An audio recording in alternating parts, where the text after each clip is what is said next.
This program is brought to you by Emory University. On May 1st, 2014, the Center for Faculty Development and Excellence and the Emory Center for Digital Scholarship at Emory University hosted a discussion titled Connect with Teaching, a showcase of technology used by faculty in the classroom to enhance student learning and engagement.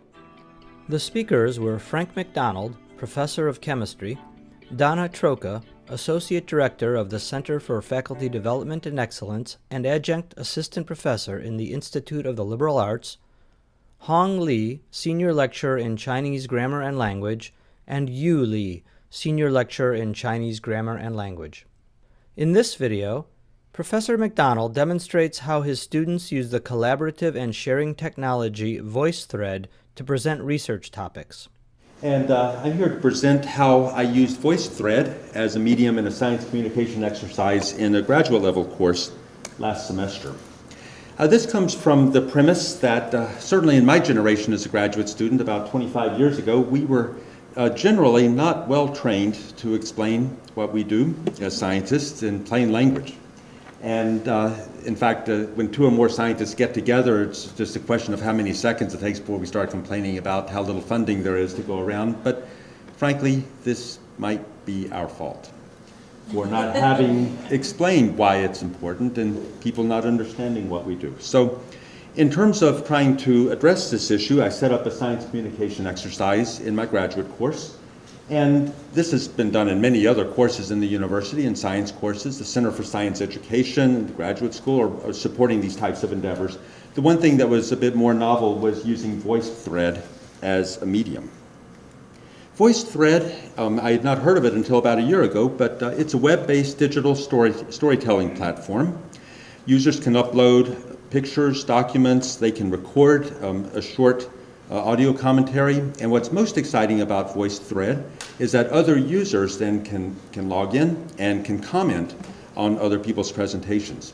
There's actually a free account, which is what we used in the class. There are also paid accounts if you want more extensive use of the VoiceThread program. This is basically the graphic. If you go to voicethread.com, you'll see some things like this, and then it'll switch over to this type of picture. And VoiceThread claims that there's an exponential effect from combining voice and visuals. I would be interested to know if educational psychologists really think that this is valid in terms of this much of an increase, but nonetheless, I found that VoiceThread could be quite interesting because of its potential for collaborative work in developing communication skills. And so I should first acknowledge where the idea came from. I learned about it in the Active Learning and Engagement Initiative. I was a student in this initiative last spring. This was organized by Leah and Wayne, and also Chris Farrington were involved with this. And as part of the program, alumni from the previous year's class came to speak to us on exercises that they had developed in ALEI and how they had used this in their own classes. Ariel Friedman from the School of Public Health was one of the presenters, and she presented an exercise. When I saw it, I thought, that's exactly what I want to do in my class. So the idea really comes from Dr. Friedman. I sat down with Leah Chutrin over the summer to discuss a little bit more about the details of working with VoiceThread. And in the next two slides, this is essentially what I adopted from Dr. Friedman's approach, which was to have students make 3 presentations. The first one to a peer scientist. This was mostly for everyone to get comfortable with the interface and to work through any technical problems that might occur, and this was in the first month of the fall semester. And then the more important presentations in my mind were presentations to educated adult non-scientists in October, and then presentation to a child of approximately 10 years old, working on the next generation. And in the syllabus, I had set up a timetable along these lines.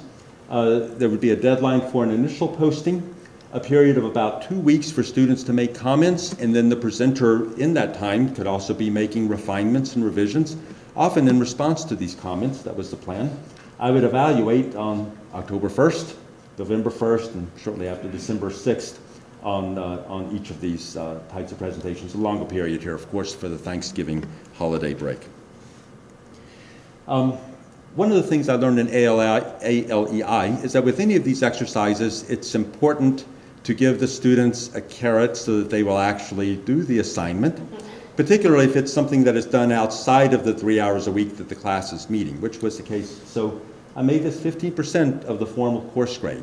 It was actually outside of the subject matter of the course, which was selective organic chemical transformations, but I felt that my colleagues would not have an issue with me working a science communication exercise into the course. The assignment, also based very closely on what Dr. Friedman had used in her course, was for each student to post one and only one graphic. They could make a very short audio comment, not exceeding 3 minutes. And then the exciting thing about this is that other students in the class would post comments on classmates' presentations. Now, it was also made very clear in the ALEI course that it's important for faculty to provide a model for the students. And so I prepared a model presentation in advance of the opening date of the posting period, and I'll show just some pictures of the screenshots I used. Now, one of the students in the class was actually a student in my laboratory. A couple of other students were doing research rotations with my laboratory. This is a class for first-year graduate students, although there were 4 undergraduate students in the class as well, and a couple of advanced-level graduate students. But this was my technical scheme. Instead of talking about a current project in my group, I thought, well, that could be unfair advantage to students closely associated with my lab. So this is my project from graduate school 25 years ago.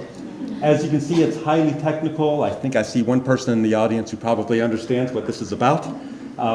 But these are some chemical structures that describe my research project. This is what I worked on in 1989. Actually, this is a topic of more current interest, and my PhD advisor has continued working in this area. For the adult non-scientist, I simplified the chemistry a little bit. In the audio, I talked more about how my project has evolved into a more recent project. And this compound is actually quite exciting. It has anti-HIV activity, but a unique mechanism of action in that the HIV, the virus, does not need to replicate. All of the other drugs, including the Leota-Shinazi drug that Emory discovered, is based on HIV replication. One of the big problems, and the reason why there's not a cure for HIV, is that the virus will hide out in a dormant fashion in cells. And the current therapies do not attack a virus that is dormant, but this compound uniquely does attack a virus that is dormant. And so this is an exciting possible direction for a cure for HIV. Not yet demonstrated fully, but this is where it's going. This was the graphic for my presentation for a child. I had to have one chemical structure, but it is color-coded. This ultimately comes from a plant. This could be a lead for making new drugs. In my work, we constructed this compound from the elements, carbon, hydrogen, oxygen, and nitrogen, which in turn came from oil or petroleum products, water, and air as a source for oxygen and nitrogen ultimately. Now I'll show a couple of graphics from one of the students in the class, and I did get email permission from him to use this. This was his technical presentation. He, in fact, was working with NIST, National Institutes of Standards and Technology, before he came to Emory. He worked in an area outside of organic chemistry. This was explosives detection, far outside of the realm of the course.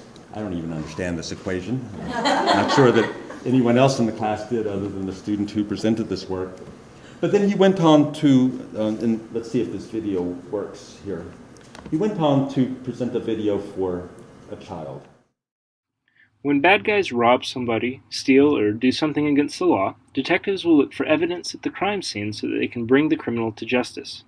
One of the pieces of evidence that they look for is fingerprints left by the bad guy. As you might know, everyone's fingerprint is unique. Nobody in the world will have the same fingerprint as you. So once the detectives find a fingerprint, they can begin comparing it with many other fingerprints until they find a match. They can then arrest the bad guy, put him on trial, and if he was the one who did the crime, he can then be punished. Well, what if the bad guy doesn't steal or rob someone, and instead puts fireworks that he made himself into his neighbor's mailbox as a prank?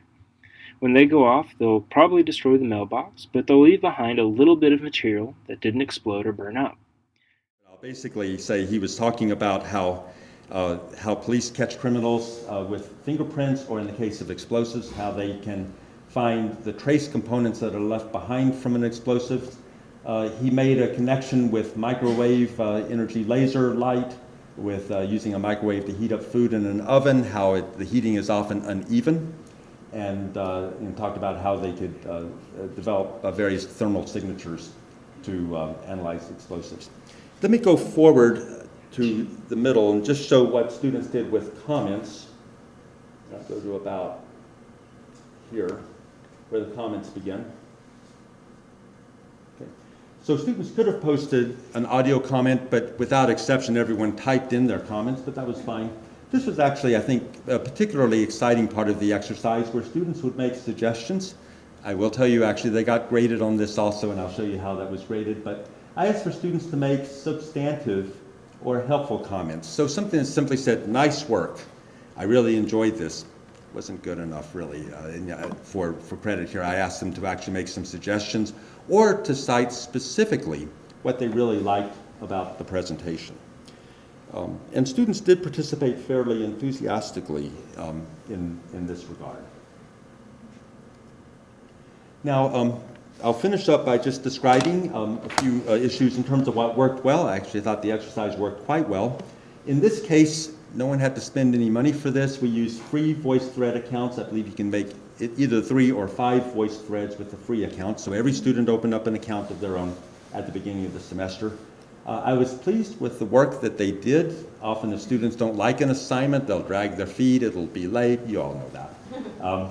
But actually this went pretty well, and perhaps most importantly, the thing that makes us most nervous about trying innovative things is if there will be difficulties with the format or with the interface, and actually VoiceThread was pretty easy to use. Of course, it didn't go perfectly, but the problems were fairly minor. One problem, to share access in a public way, the settings are a little bit hard to find, and some students had trouble with this. One even had to bring his laptop to my office, and I showed them how to find the little hidden place where they could click for shared access. This didn't happen very often, but there was one student who tended to say nice job and not very much more about it. Because VoiceThread is relatively simple, you cannot edit. So if you make a mistake in the audio, you have to record the entire 3 minutes again. In one of my models, my alert on my phone went off in the middle, and after a couple of days, I decided to re-record my audio and make a few other connections. And there was a pointer tool, but very few people used it. It was difficult to use. And in course evaluations, one student said we could have done a little bit less. Only one student out of 12. This is how I graded it. This is a fairly soft and subjective method of grading, but I looked at the accuracy and the clarity of the graphic, as well as the accuracy and clarity of the audio. How attractive was the graphic, and was it aimed to the appropriate audience? I ended up evaluating these myself. I did ask my wife, who is an attorney, if she would, and hasn't taken a science course since high school, but she didn't have time to do it. We were working with a family, including a 10-year-old child, that I'd actually had a conversation with him about what I do before I made my presentation, but we didn't involve them in the evaluation either. I don't have children, so I couldn't force anyone to do this. And then in terms of the comments, 10 points were for the comments. Basically, I asked students to make comments on 10 presentations. Mine could be one of them. And I basically took a look at the comments to see if they were substantial, helpful, thoughtful, etc. And most students got 10 points. Some did not get all of the points for that. And this is actually where a student who was redoing her presentation ended up accidentally erasing all of the comments. And so since I was grading on that, that was a little bit of a minor glitch. The issue is, would I do this over again? Would I change it? Absolutely, I'm going to do it this fall. I will be teaching the same class again. I also wrote this into the broader impact section of my National Science Foundation grant renewal, and it looks like it's going to be funded. So in fact, I'll be obligated to do this for the next 3 years, quite happily. And actually, my research group will be doing this over the summer. I plan to have them prepare presentations, and I hope actually to take samples of the VoiceThreads and connect them to the laboratory website that we have at the end of the summer. There are a couple of things I might do that will improve things, make a short video and post it on the Blackboard site for my class. on some of the things that were troublesome last year and try to address that. And I understand from working with folks in ECDS that there are better ways that I could interface VoiceThread with Blackboard that would save me some time instead of dealing with email as the interface.